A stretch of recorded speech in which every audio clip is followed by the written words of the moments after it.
push.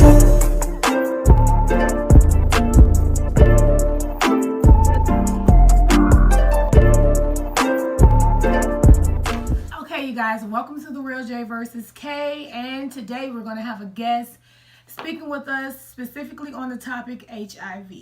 All right. So, first of all, I want to thank you for agreeing to do this interview with me. You're welcome. How are you feeling? I'm okay. A little cold, but I'm okay. So, take me back to that moment when you first found out you were HIV positive. And you have HIV, the first strand, right? Correct. Okay. She walked in with two other people, and she just told me. Like, she showed me the test, which she had ran 3 times, and they all said that I was positive, so it was true. I cried. I actually stayed in the room till she closed. So I went in my car, and I cried some more. So the person that gave it to you, he knew he had it before he had sex with you. He knew he had it. He had it for years before. Yes, I didn't know that though. So how do you think he got it? Just from the information that I have gathered from when he was put in the system, I think he got it from a man. I would trust my instincts. He got it from a man. He got it from a man. Oh wow. So they are allowed to tell you, and that's the Department of Health, right? They're allowed to say, if you told them that you slept with this person and they're in the system, they're allowed to say, hey, this person is HIV positive. You had like an HIV scare if you're not positive, and you could go to them. And you think you're scared because you think that person is in the system. So you can do that. I don't know now, because it was a little bit lenient back then when you found out. Yeah, when I found out, because they came to me. I know they do this to this day. You have to sign an affidavit saying you're aware of what you have. So if a man come and say, I gave it, I'm going to go to jail because I knew I had this. So that's what happened to him. He went to jail. Yeah. So did you press charges, or the state press charges, or? I ended up pressing charges because you got blamed for that, right? Yes, his mother. She blamed you for that. Yeah, she said that I knew about it, and I ruined her son's life. He had a whole life. What about your life? Like, he didn't even tell you that he had HIV, and he knew it. He knew about it, but he... And then he was persistent about whether you went to the doctor or not. He wanted to know. Yeah. Once I gave the Department of Health a list, they are very blunt. They will ask you who you've been sleeping with. So how did, like, your friends, your family, how did they take it when you told them that you were HIV? My family wasn't supportive. They weren't there, which is to this day, they still aren't there. My friends, I've lost them along the way. So you are classified as undetectable. Yes. And basically what undetectable is you could take a test. You could take a swab that could test your saliva, and you could not show up that you don't have it. You can show up that you don't have it. And I just found out that you can take a blood test. Undetectable means that I have a good T cell count, and there is less than 1% of the virus in my blood. So how often do you go to the doctor? About every 3 to 6 months. Do you know what your T cell level is? I don't know what it is now, but I know it's not below 200. Okay, so there's a difference between HIV and AIDS. You can have HIV and it can turn into AIDS, but as long as you're taking your medication, you're okay. As long as your T cells are above 200, you're fine. Yes, right. You're fine. Okay. Once it drops, to my knowledge, below 200, then you have AIDS. Develop into, right. What would you, if you had to look at the camera and say to a woman, what advice would you give to her? Dot your I's and cross your T's when it comes to these men. Because everything looks good. It's not. I want you guys, whoever's watching this, women especially, just know who you're sleeping with. I can't advocate that enough. No. I don't want anyone to go through what I've dealt with, but it's happening daily. There are so many new cases of young girls. Everything that looks good is not good. HIV does not have a look. You can't look at someone and say that they have anything. I would advise no one, because I made the mistake of dealing with a married man. Don't do it. So without telling me too much about that situation, tell me, so you didn't even know he was married when y'all met. No. So you didn't know he was married, No. And y'all were having sex without a condom or with a condom? When we started off, and I told him that I was positive, he needed some time. He didn't believe me. So you told him before y'all even started having sex that you were positive? Okay. I told him because it's just, all it takes is I'm HIV positive to save someone's life, you know. Right. And then let it be my decision. Yes. If I want to still deal with you after that. You know what I'm saying? Yeah. There's so many resources to, you know, like they got the PrEP.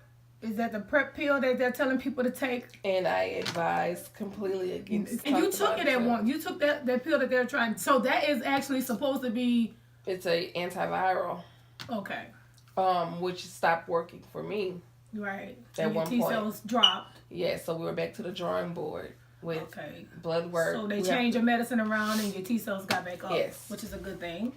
But I advise anyone against that. So moving back to the married man, he knew you were HIV positive, and eventually y'all were having sex without a condom. Eventually, yes. On the regular. While he was married. But and you found out he was married how? Social media. Wow. On the Explore page. Did he lie about it? Was he like? Of course. So y'all were doing single things. Y'all were all out in public with each other. He was staying in my house. Wow. Overnight. So you had no earthly idea. But of course, us as women, you know, I was dumb. I fell for it. Thought I was in love. I believed every word he said, and I hung on every word he said. So when you actually found out he was married, you just was like, okay, well, I had been dealing with him for this long, so. And then he probably said, oh, we about to get a divorce. He probably said that, huh? Yes. Was he going to the doctor with you? Yes, he was. He wasn't taking any pills, No. Okay. No, he was. So he was just. He went to the doctor to get more, I guess, information to really make sure I was telling the truth. So he was putting her life at risk? Yes, but according to him, he wasn't even sleeping with her. They were separated. They weren't together. That the picture was old on social media. Oh my God. Yeah.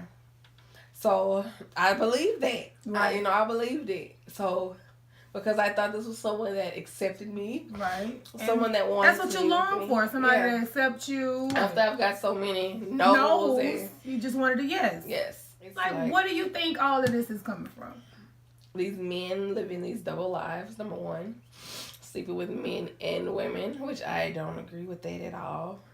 I don't believe in men. It's okay if you're gay. Why you just want... It's okay I can be your cover-up girlfriend. You ain't gotta subject me to that lifestyle because... And even with the guy that was married, even with him, like, you don't have to subject me to your lifestyle because that's what you want to do. Right. If you want to sleep with somebody that's HIV positive, then that's on you. You know what I'm saying? But let me know so I can, fall back. Right. And that's your life. Let me decide. This is my life. Let me decide what I want to do. Let me decide if this is something. You're 100% correct. And now because gayness here has a stigma too. Right. They're scared of what someone says or them coming out what someone says, so they be so undercover. And then you go to a doctor where in Baton Rouge, right? Mm-hmm. So you see a lot of people that are affected by HIV at the doctor. Mm-hmm. That I know. And that they live double lives. Yes. My thing is, these are the same people that are on social media with a woman. With their women, with their wives, baby mamas. And do you think they know? Honestly, no.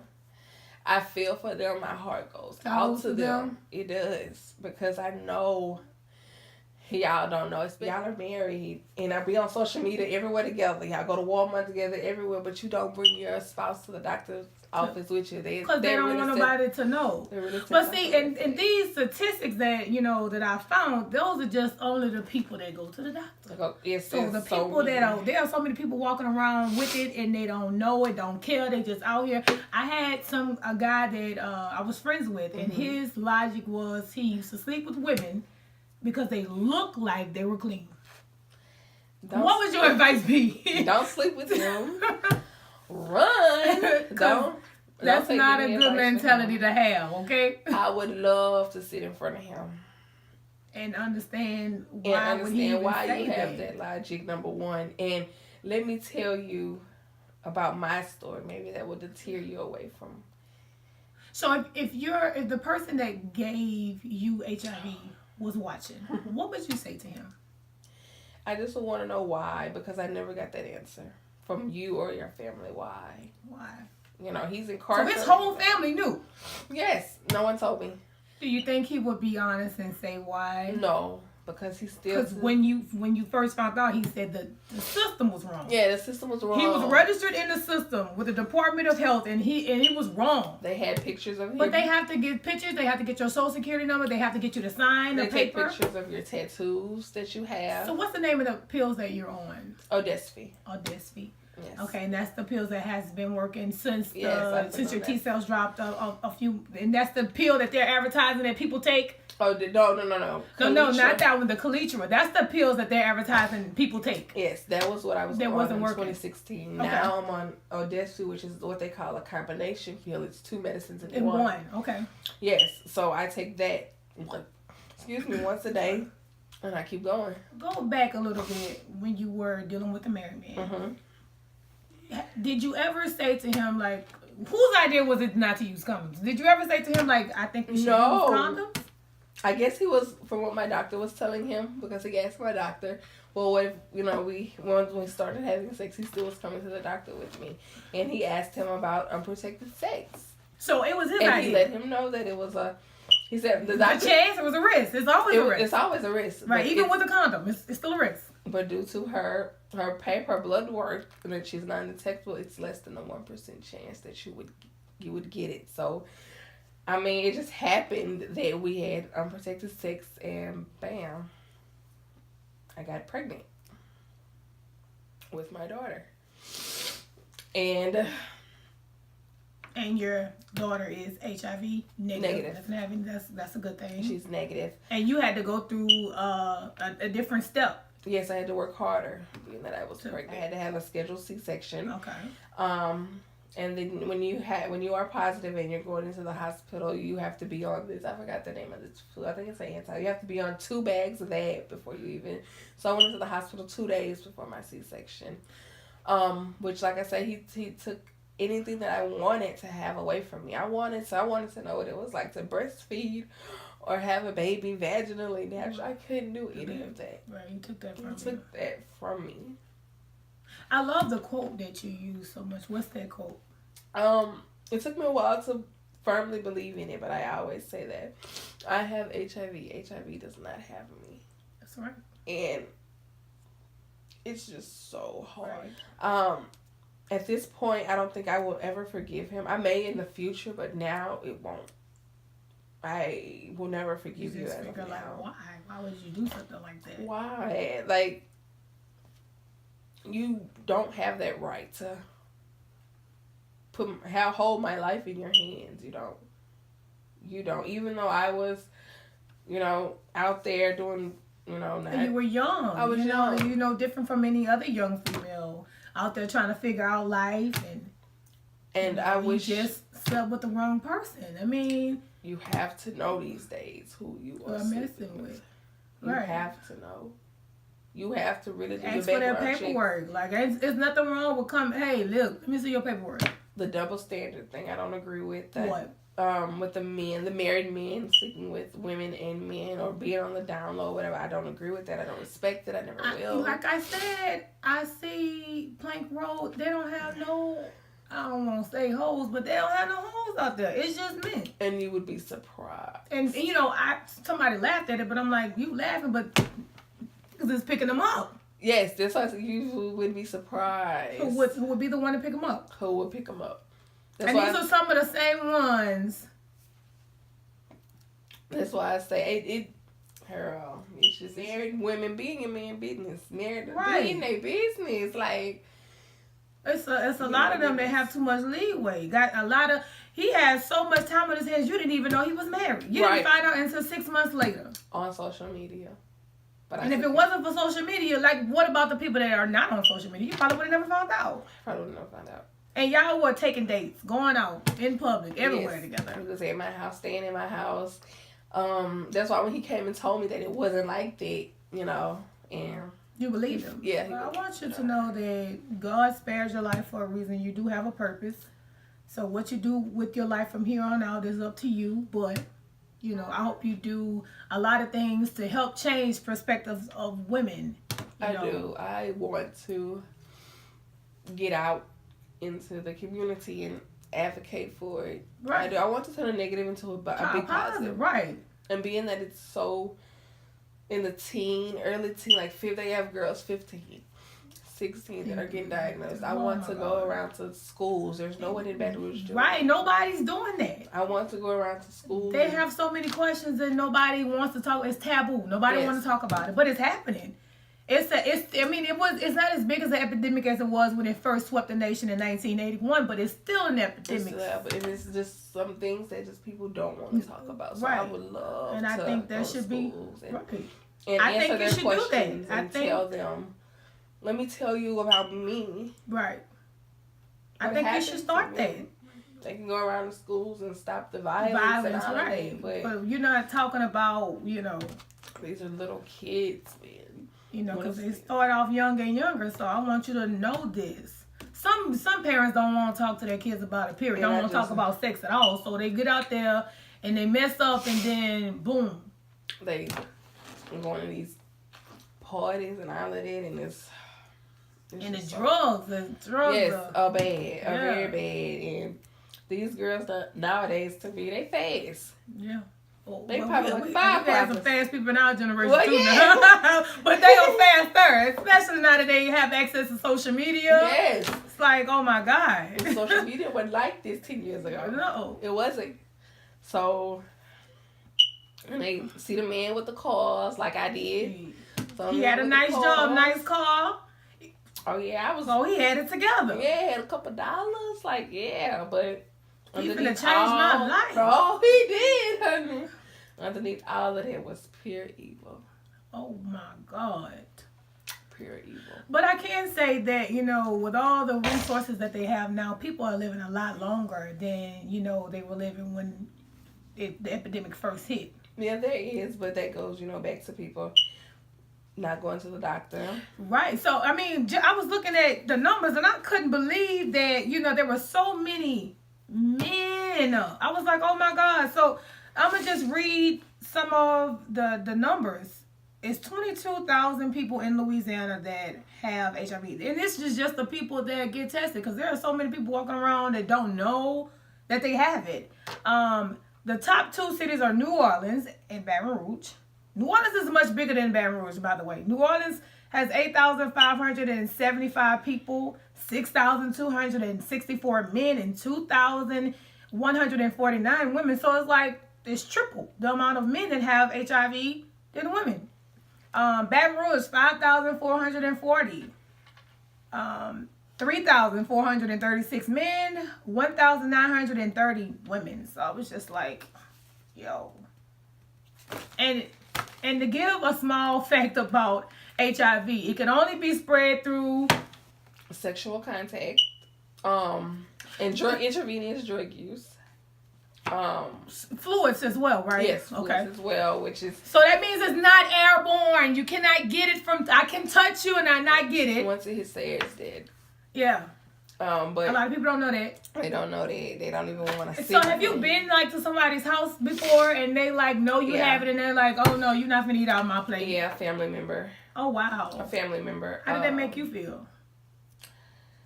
The lowest of the low. I felt like, why invite me here if you're gonna treat me like this? In front of all these people, they didn't know that you had it. Huh? Yeah, they did. The people that didn't know, they did I know they could put two and two together. So right, like why is she eating on a on a plastic plate and we eating on regular plates? You can eat behind a person. Like it's just it's just so bad. But you are strong. You ever contemplated suicide before? I have. I've been in and out of mental facilities. I do have my good and my bad days. I do. You are strong because you're still here. Yes, and now your purpose is you got to make sure these women are educated about what's going on. Because I see so much. And the streets school me. So, mine was not like this. I didn't get the education at all. The streets taught you. The streets school me. And they schooled me the wrong way. But now, today, in this present day, I'm better. I'll say that. Yeah, you're healthy. You're undetectable. Yes, I keep my doctor's appointments. I do. I wouldn't have it if I could have my way, because I always get the question, would I change anything in my life? What would you change? The day I met that man. That's the only thing. The day I met him, I would change it. Like, this interview is like a scratch of the surface, because, man. Does it feel good to talk about it? It does. And to talk about it with people that listen, with people that understand. I don't know if we mentioned this earlier, but somebody put on social media that you were HIV positive. They took it to social media. Someone ended up losing their job behind it. Somebody that tested you, somebody that was working in the facility that tested you, they put it on social media? Someone that I had, I guess, words with her. Okay. And she knew her. Yeah. And she went, and so she worked at a pharmacy. It's a thing called the HIPAA law, and you can lose your job behind it. And she probably lost her license. She probably can never practice ever again because you're not supposed to do that. That's not your place. Yeah, once we backtracked it, and it came from her. Yeah. Oh, wow. So. Oh, wow. Your friend got you to lose your job. So, yeah, she lost her job at the pharmacy, which now. Well, I mean, what type of. Why would you even put that on social media? That's not even your place. Why would you even say, oh, guess what? Woo, woo, woo, she has this. There's a lot of stuff that we do as humans. And I feel like women, we more react off our emotions. Mm-hmm. So I think that's why, like, you couldn't even come to me with an apology today. But I enjoyed this interview I did. It really gave me a little push. It's not. And I thank you so much for taking time out and coming to the show. And You're welcome. You're welcome. And I wish you nothing but love and success in the future. Thank you. Hopefully you get that started where you get to speak in front of people and tell them your story. All right, you guys, that's all for this week. Make sure you tune in next week. And when's the last time you had an HIV test taken? You need to go because you had to think about it just then. You shouldn't have to think about it. Yeah, but subscribe to my channel. Let me hear you say, please. Let me hear you say, please. Have you subscribed yet? I see you still watching. Subscribe. It's easy. Press the button. Just press the button.